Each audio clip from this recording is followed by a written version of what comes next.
फिर ये समझ में आएगी, ऐसे नहीं समझ में आएगी। इंटरप्रिटेशन के बहुत से प्रिंसिपल हैं, हम केवल 3 देखेंगे प्रत्येक अधिनियम को लागू होंगे। पहली बात, जब भी मीनिंग बताने के लिए मीन्स आए, मीन्स, तो 2 बातें याद रखिएगा कि मीन्स के जो आगे वाले शब्द हैं पहले पंक्चुएशन मार्क तक उतना मीनिंग होता है। जहां पहला पंक्चुएशन मार्क लगा, मीन्स के आगे शुरू किया आगे बढ़ना, जहां पहला पंक्चुएशन मार्क देखा वहां रुके, उतना मीनिंग होगा। और वो मीनिंग डेफिनेट या हार्ड एंड फास्ट होगा, उसमें रत्ती मात्र भी परिवर्तन नहीं हो सकता वर्णित संदर्भ में।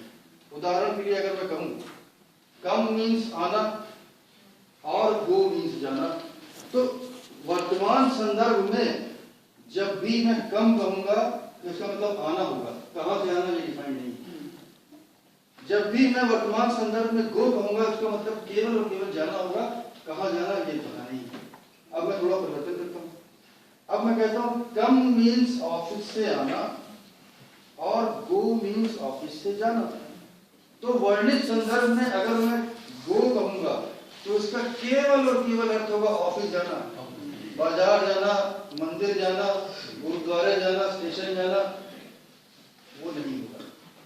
केवल एक अर्थ होगा ऑफिस जाना।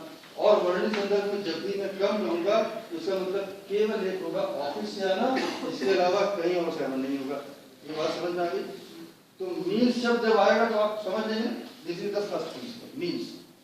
दूसरा, किसी डेफिनेशन को विस्तार देने के 2 तरीके हैं।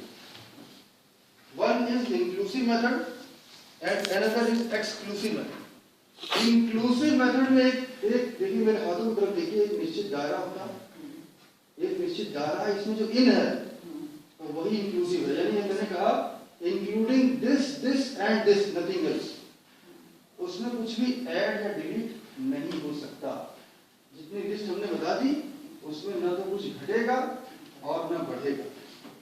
तो जब इंक्लूसिव टाइप से विस्तार देते हैं तो शब्द प्रयोग होता है इंक्लूडिंग, और दूसरा होता है एक्सक्लूसिव। एक्सक्लूसिव में हम कहते हैं excluding this and this everything under the sun, इसको और इसको छोड़ते हुए दुनिया का सब कुछ। और जब इस प्रकार से होता है तो शब्द प्रयोग होता है एक्सक्लूडिंग। एक उदाहरण देख लेते हैं। मान लीजिए आपका गला खराब हो गया और आप किसी होम्योपैथ के पास आ गए।